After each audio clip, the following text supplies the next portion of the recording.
combining the Hogan personality assessments with the Hogan 360.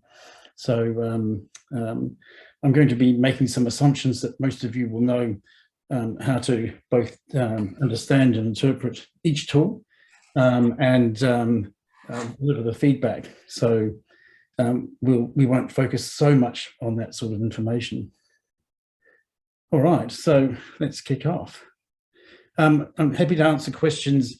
Probably the easiest place is we'll do them towards the end of each segment. And if you've got questions, you can put them in the chat box, and the session will be moderated by Josh, who you may see in the list of attendees there.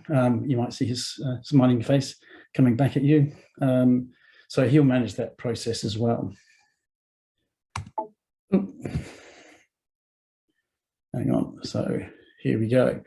So by the end of the session, hopefully what you'll be walking away with is some guidance around how you can prepare for a combined Hogan personality and Hogan 360 debrief. I'll give you some pointers as to where you can look when you want to deep dive into some information a bit more, and how you can make some more detailed and targeted improvement suggestions, although that will be something we won't focus a lot on given the time. And then lastly, where to draw key insights if the feedback's a bit mixed. Okay, so the outline of the session for today is here. You can see that we'll cover off some of those assumptions which we've just talked to. We'll be talking about some of the benefits of combining the Hogan 360 and the Hogan assessments, what you do to prepare ahead of time, then the relationships between the scales and the sub-themes and the correlations that support those. We'll go through a bit of a case study, and then finally to sort of wrap up with some suggestions for other things that you can do, and of course the role of coaching in this whole process.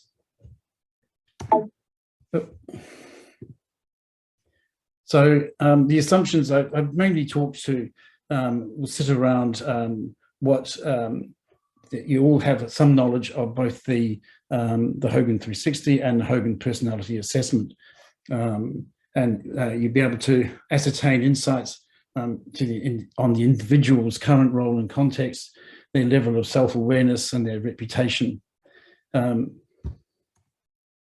So we think that the combination of both the Hogan assessment suite and the Hogan 360 is one of the best that you can provide, because it gives both a measure of someone's potential behavior and someone's actual behavior, and ultimately there is no place to hide. So what the Hogan does, I'm just going to move something out of the way.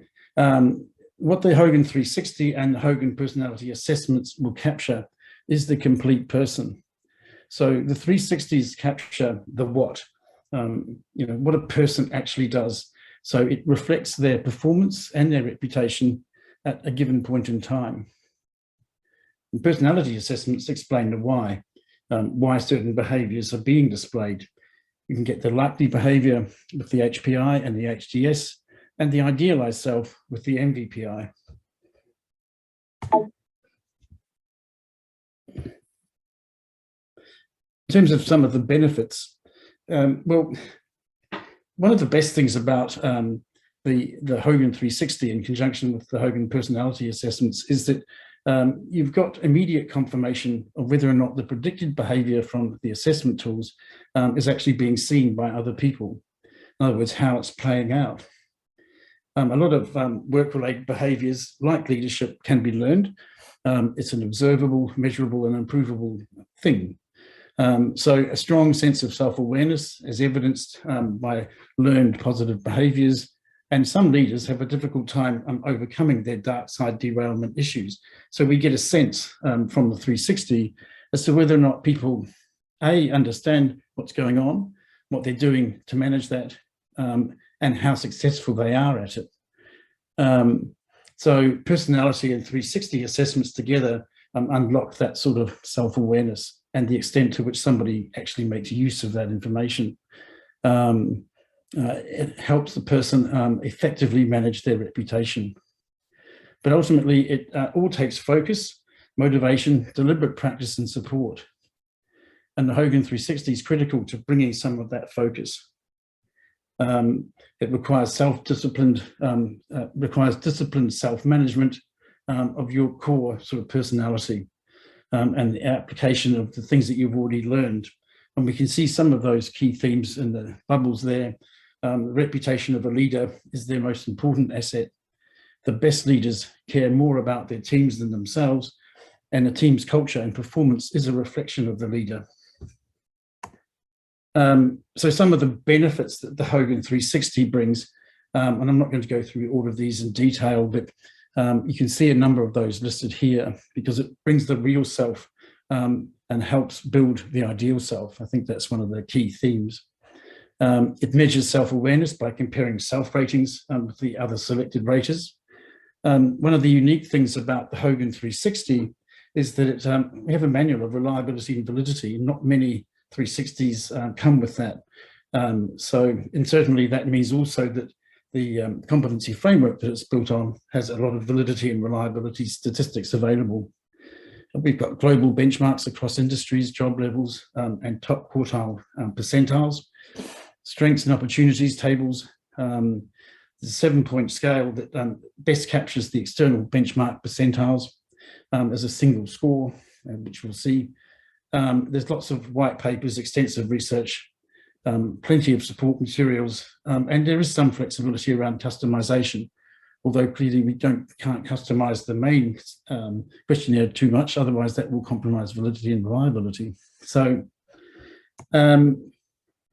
the Hogan 360 it's not just about overall performance, but we can look at a number of categories and subcategories of performance, and that's where we'll focus some of our attention today, and how those sub-themes relate to the HPI, the HDS, and the MVPI. So I'm just going to skip over this. Preparation. So before we start, ultimately what we're trying to do is establish the value proposition. So the idea that great leaders build high-performing teams who deliver the best results is core to what we're talking about. And people will judge the leader by the team. So the concept here in terms of value proposition is if leadership is about results, then teams deliver results. High-performing teams deliver the best results, and therefore great leaders build high-performing teams. So a step-by-step process here. First of all, think about the person's background, what's their role and career, and the rater categories. Why did they choose these people? Did they have much choice in them? How much independence were they given? And were they people that they thought they would, whose opinion they would respect, and they just wouldn't give them nice results? So these are the sections that I would look through in terms of looking at the different reports. So look at the overall score in the 360. Then I go to the strengths and opportunities section in the 360 to look at what their top scoring items were and which items were rated as the top 4 by their respondents. Then look at the written comments and try and look for themes there. So looking for strengths, development needs, and there's a section on overused strengths, which is really starting to point towards the HDS. Then go to the flash report. Look at their idealized self, what's driving their behavior, and looking then at the HPI in particular and the HDS, what are helpful in hindering behaviors, and what are their high and moderate scores in the HDS. So make sure you've got a good picture of those. Then go back to the 360, work through the remainder of the report, and identify the 4 or 5 strengths from the top 10 and 4 or 5 from the bottom 10. As well as that, look for very high scores, so scores over 6, and very low scores, which is, we would suggest 5.1 as being the cutoff for where there may be significant development needs. The competency combos within the 360 are also quite useful. So you've got the behavioral and the business slice and dice. So behavioral really pointing towards EQ, and also leadership and managerial strengths, and where there may be a broader strength or a broader weakness. And then based on everything that you've seen to that point, you can start to think about ahead of time what some actions might be needed for development. And then post that, we're looking at what's the connection, what are the links between any development planning and the Hogan assessment tools, which will help identify development suggestions. So to put a bit more meat on those bones, because it probably sounds a little bit vague at the moment, the research that has been done points towards, for each of the sub-themes in the Hogan 360, we identified a number of positive correlations within the HPI, HDS, and MVPI, and a number of negative correlations. So someone with high integrity will generally be seen as somebody who has high adjustment, interpersonal sensitivity, and prudence. They might be slightly higher on cautious and also an altruistic. Whereas on the HPI, we see they may not be quite so high on sociability or on inquisitive. Similarly for HDS, they'll tend to be scoring in the no risk or the low risk zones for excitable, skeptical, reserved, bold, mischievous, colourful, and imaginative. And recognition, power, and commerce tend to be scoring lower as well. So I'm not going to go through each of the Hogan sub-themes to that extent, but we'll just talk to some of the main points that we can see. So the first quadrant in the model on the Hogan 360 covers off integrity and resilience, and there we can see again the pattern of HPI, HDS, and MVPI, positive and negative correlations. So I've included all of these in this document just for the sake of completeness, and there's also a manual that describes these, which is where these tables have come from. So we've got the relationship management quadrant that looks at communication, people skills, and also team player and the customer. Then in working on the business, we've got the four sub-themes are capability, so someone's actual ability and experience to do the current role, and efficiency, as well as results and engaging.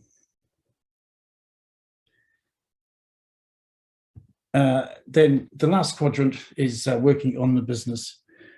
So we've got accountability and motivation, and strategy and innovation. So there's often much less opportunity for people to work on the business. So invariably, the pattern of scores that you'll see from across the four quadrants is that the self-management quadrant tends to score the highest. Then it can go either way in terms of which of the next two quadrants, so relationship management or team relations will be in the next sort of scoring level, and then working on the business tends to be the weakest scoring area.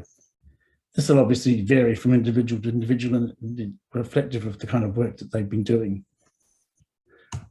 So what that work is based on are these tables here, which also gives us a bit more of a feel for which scales are starting to relate to each of the quadrants.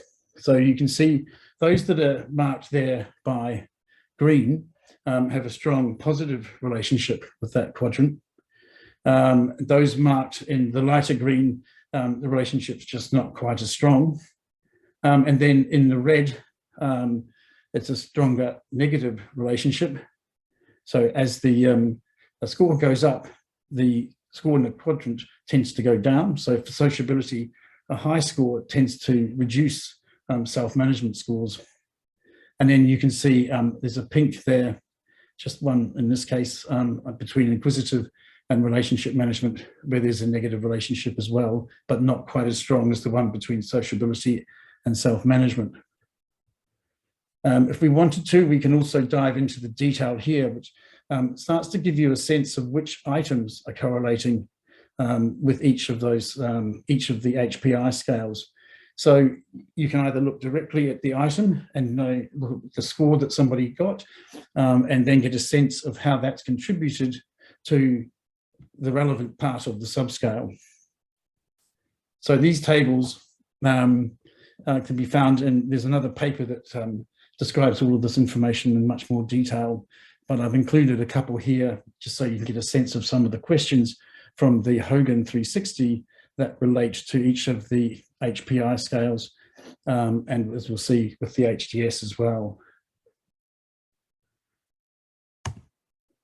So there we've got sociability and interpersonal sensitivity. I've just included just those 4 scales, just so you can get have a look at some of the items that relate.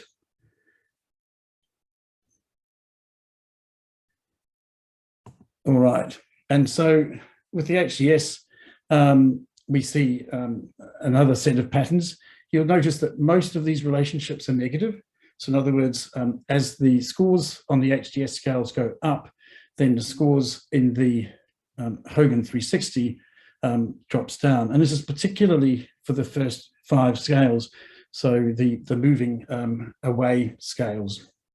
Less of a clear picture with the moving against, and where you'll see that it has a positive effect in some cases, and a negative effect in other parts of the Hogan.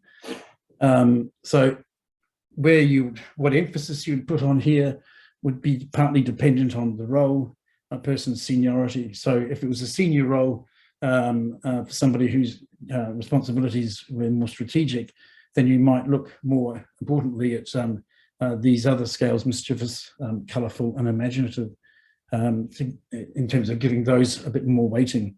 For somebody where self-management was more of an issue, then you'd look here for the negative or the lower result. So, all right, and then, so similarly, as with the HPI, I've just included a few of the scales from the Hogan 360 that correlate positively and negatively with each of the Hogan scales. So there we can see for excitable, that list of items, so similarly for skeptical. So why I've done this, and this would be quite useful in terms of getting a really quite deep, detailed look at things that somebody could be thinking about in terms of developing a particular area, if that was something that they were working on. Same thing here for cautious and reserved. So these are the 4 scales that probably have the biggest bearing on from the HDS in terms of 360 results. And then lastly, we can see the MVPI playing something of a part, but it's a lot more varied. It's much more scattered, as you can see, compare it with the HDS chart, which showed a lot more red, a lot more consistency. You'll see, generally speaking, that the relationships are in a similar direction. It's just the strength of them isn't quite so clear. And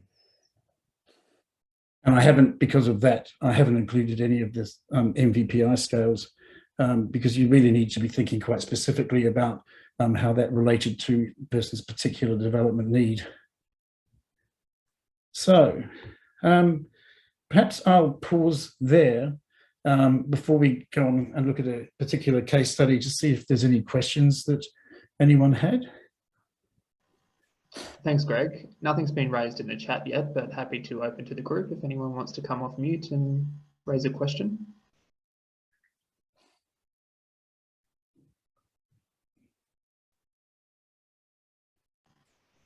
I think we can continue on. Thank you, Greg. All right. So let's have a look at a case study. So I'll show you the profiles in a moment. But so Jarrod Sample is an executive in a professional services business that specializes in property evaluations. He's been in position for 10 years and reports to the CEO. some of the key comments around how he's been going is that time management and being organized are big challenges for him. He tends to overcommit to too many projects and then fails to execute them. At times, his communication isn't too clear, and as a result, others view him as disorganized. When we look at the Hogan 360 results, previously he'd done a Hogan 360 and he was scoring at 5.7, which, as you can see, looking at the benchmarking on the left, was somewhere between the 50th and 75th percentile, so quite a solid sort of score. Now he's dropped down to the 5.4, which is between the 25th and 50th. So he's sort of slipped a whole quartile or thereabouts. So, actually that's sort of a bit concerning for him. And it's also a bit concerning for those who work with him, given the potential that they see. And it'd be interesting to understand what's driven that decline.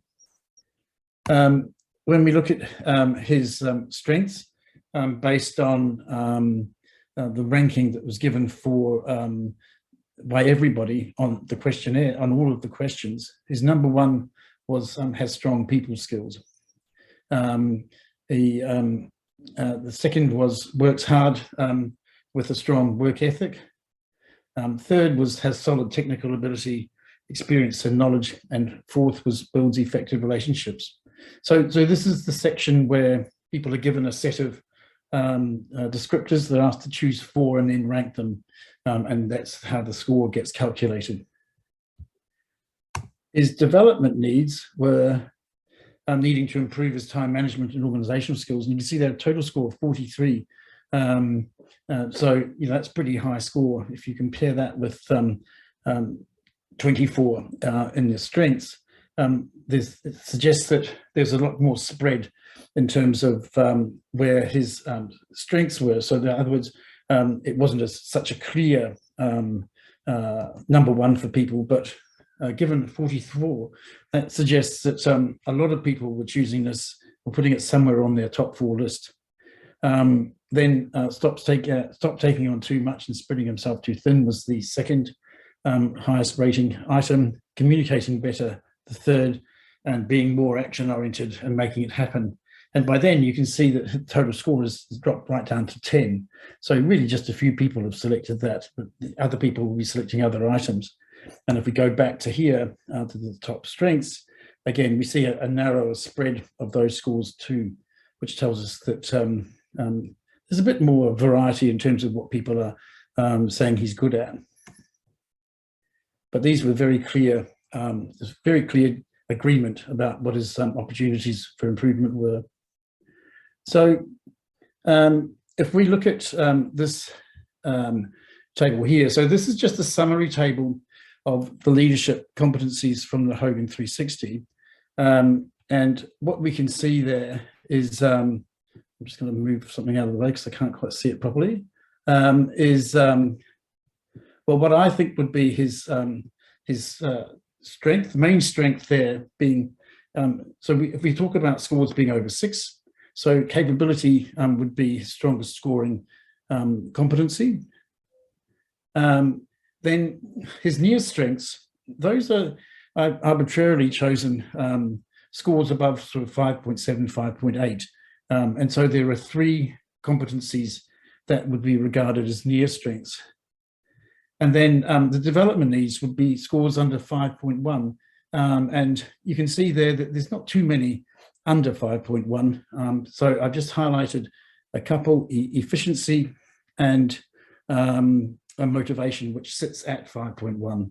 So now the next choice is really, well, what do we focus on?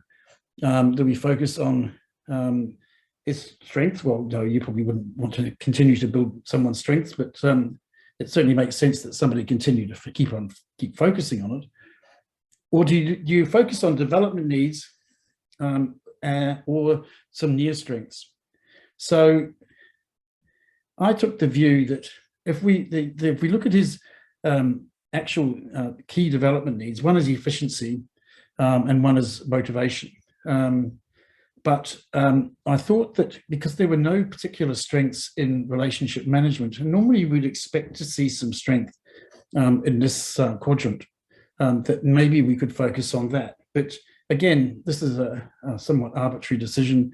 It might depend on the person's situation. It might depend on their own preferences, the job that they're doing, the job that they're looking at doing, in terms of how you might focus, whether you'd focus on a different near strength. But I think the concept of focusing on near strengths is a worthwhile one, because what you're looking at here is building the person's overall number of strengths. And what we know from the research is that if someone has more strengths rather than, let's say, no development needs, but they don't have any particular strengths, they won't be seen as well as somebody who has several strengths and they even have some development needs, some clear development needs. So the number of strengths is the driving factor in how well people perceive someone else, hence the focus on near strengths. So just to work on a bit of detail there. So here we can see Jarrod's flash report, or at least the first page of it on the left. And I've chosen to focus on his team building skill, which we can see there as a near strength of a team player. And we know that from the research, adjustment, interpersonal sensitivity, and altruistic generally have positive correlations. We can see in Jarrod's profile that he's scored lower in adjustment. He's scored at the 0% in terms of interpersonal sensitivity, and his altruism is also low. Then when we look at the negative correlations, we see that in terms of the HPI, he is mid-level inquisitive. On the HDS, he is high excitable, high skeptical, high reserved, high leisurely, and he's, where is it? Can't see for looking. Sorry, I was looking at MVPI. High power. He's also high, not quite high recognition. He's sitting in the moderate zone for recognition. He is high power, as I say, high commerce, and mid-level science. So, so you can see there's some clear connections between why a team player might be an issue for Jarrod. So the next step is to think about, well, what do we do to help those things develop? Well, there's a range of team player development activities that we could look at, and this is probably putting it into the easier side of the continuum where it comes to team player development. And depending on the personality characteristic, activities to develop that characteristic are probably going to be harder, but not to say that they shouldn't necessarily be applied. So, but just bearing in mind that in terms of difficulty, there'll be some things that are easier to develop than others. So trying to adjust somebody's, how worrisome somebody is probably not going to happen overnight, for instance.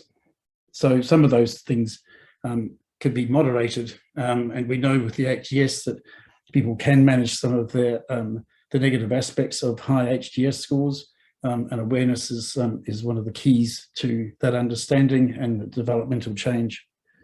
So hopefully that gives you a bit of an idea as to how you can use this information. So there is a guide to interpreting Hogan 360 scores in relation to the Hogan assessment system, which you can find. And there's also a guide for development in terms of developing competencies, which lists all sorts of ideas as to how you can do that.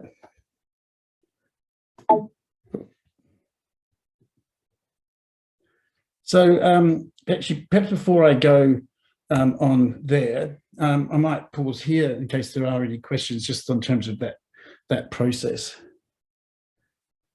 So I've talked it. Thanks, Greg. Yeah. Thanks, Greg. Again, nothing raised in the chat yet, but always happy to open up for questions or points of view for discussion if anyone would like to come off mute.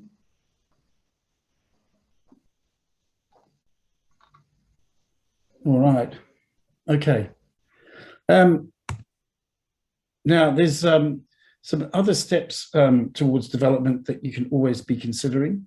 These are a couple of really good books here in terms of how our core personality, if you like, combines with chosen behavior to create the way others see us. So that classic impression management or our reputation versus our idealized self. And so a book here by Marshall Goldsmith, sorry, it's Mark Efron, but with a recommendation by Marshall Goldsmith, Steps to High Performance. And then also this book, Cousins and Posner, around learning leadership, that leadership is a set of capabilities that can be learned and improved with deliberate practice. The best leaders become the best because they work hard at it and put in hours of practice. And becoming a better leader involves becoming a better learner. And that leadership's not about personality, it's about behavior. So what you do, not to what you think you do. And then the final thing I'll do here is I just want to touch on coaching and its role, because clearly coaching can be a huge factor in someone's success, and particularly with a process such as we've outlined here, coaches can be a massive support to individuals in terms of helping them target their development, keeping them honest with it so that they keep at it.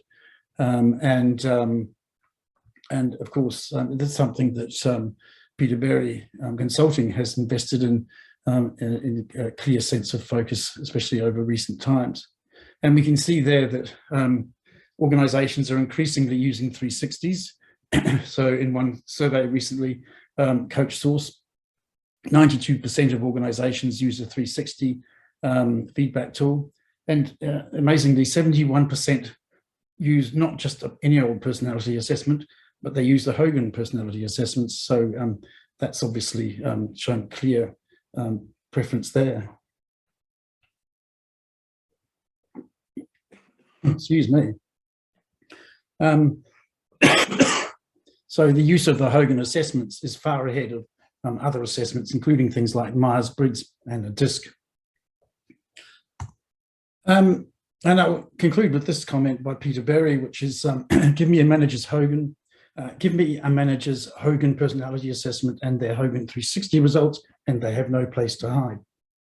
Excuse me, I've got a bit of a cough. And of course, the notion that leadership and teams are both measurable and improvable. We wouldn't be here today. So